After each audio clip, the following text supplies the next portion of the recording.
Hey Cancer, Ali from Indigo Ascension. Welcome to your weekly quick read for the week beginning November 30th through to December the 6th. Now, this week I would like to focus the weekly readings on this full moon lunar eclipse in Gemini. We touched on it a little bit last week. This week I wanted to extend it further and focus on each of the houses, okay? So each of the zodiacs will be impacted by this full moon lunar eclipse in Gemini in a unique way, depending on what house it transits for you.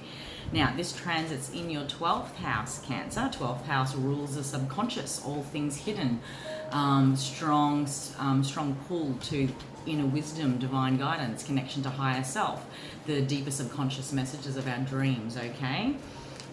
Also, like a lot of shadow work as well. Now, but you guys aren't a stranger to that. So, leading the North Node for 2 years, between 2018 to 2020, you guys have certainly done a lot of rich, deep inner work as far as clearing out and eclipsing, if you like, what got in the way of future forward direction, okay? Where to from here, which is what the North Node was all about for you guys. So this is almost like a final wrap-up, the last chart, if you like, in many ways, because this Gemini eclipse, Gemini full moon lunar eclipse falls in your 12th house. So before we get to our first house, which is all about self, we must go through the shadow self, the subconscious, the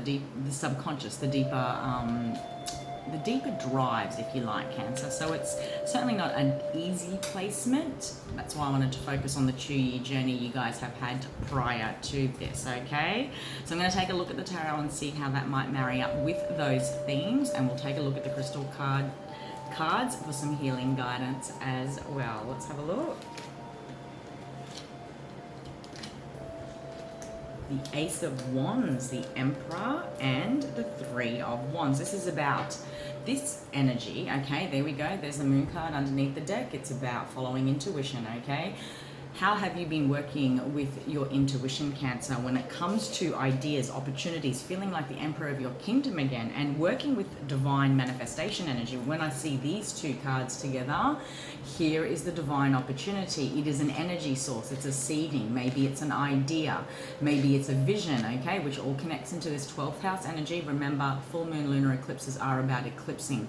It is also about uncovering. So there's more clarity for all of us under the eclipse energy when it is a full moon lunar eclipse, okay? Solar eclipses are about guidance for the future ahead. Lunar eclipses highlight to us what needs to be shed and let go. Working with 12th house energy is almost a perfect pairing, if you like, as far as the deep soul work. Now, when I talk about manifestation energy, here's your aha moment. Here's an opportunity. The difference between these two, because they lay on either side of the Emperor, is how you take charge, how you take control. Who is the Emperor of your kingdom? When we're working with 12th house energy, Cancer, certainly our deeper subconscious fears can be the Emperor or the ruler, the dictator, the energy source of what drives us to create, okay? Whether we ground down our fears or whether we ground down our dreams. Okay, and we talked about that last week in the quick reads about how we make manifest, okay? The energy of exchange that happens between two, that happens between us and our dreams. This all ties in perfectly, actually. Your intuition is perhaps even peaking this week. Now, listen, the full moon lunar eclipse energy sort of hangs around for about 2 or 3 weeks, depending on how sensitive we are. Pay attention to your dreams. Very strong message there. And certainly, you know, the Emperor could sort of rule any partnerships pertaining to the Emperor figure in your life, you know, your father, your brother, your boss, your partner, your son. So take that however it resonates. There's an amazing opportunity here, or idea, a new energy source, a frequency, if you like, that you can tap into to be able to manifest an opportunity for yourself to be the Emperor of your kingdom, okay? And that's all about feeling more in control.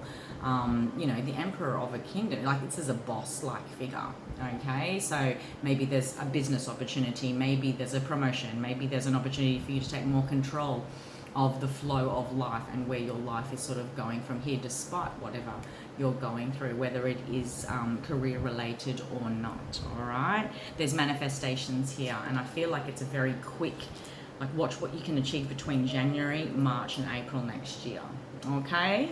All right, Cancer. Oh, before I forget, the crystal card. Let's see if the crystal card would like to complement that reading for you guys. Wow, zeolite. Consciousness, direction, and guidance. Guidance, direction. Okay, and we talked about 12th house stuff, which is all about the subconscious. Zeolite denotes a group of crystals which include apophyllite, oakenite, pectolite, prehenite, here we go, Ali, and stilbite. They all work in harmony together to promote communication with higher spiritual realms and connection with guides and other spiritual healers. The essential energies of this crystal group bring spiritual knowledge back into our consciousness, very much a beautiful light version of the 12th house, if you like, Cancer. They work strongly with the crown chakra, and these crystals work strongly with the crown chakra. Zeolite facilitates the development of cosmic consciousness and psychic connections, especially useful for those wanting to work with spiritual guides, mediums, and channeling. Drawing this card signifies a need to open oneself to communicating with one's guides. Are you listening? So, as a wrap-up, Cancer, if there is an idea, opportunity, new beginning that you would like to make manifest in your life, you are strongly encouraged to be the emperor of your own kingdom. You are the master of that ship and how that energy manifests in your life. Working with dream state, working with the subconscious, okay? Seeking guidance from higher self, and I will always recommend that. All right, I hope you got something out of that, my dear friend. Head on above to the bio link if you'd like to book a personal reading with me. The same link is below if you're watching on YouTube, and of course, please do like, share, and subscribe if so. Take care until next time.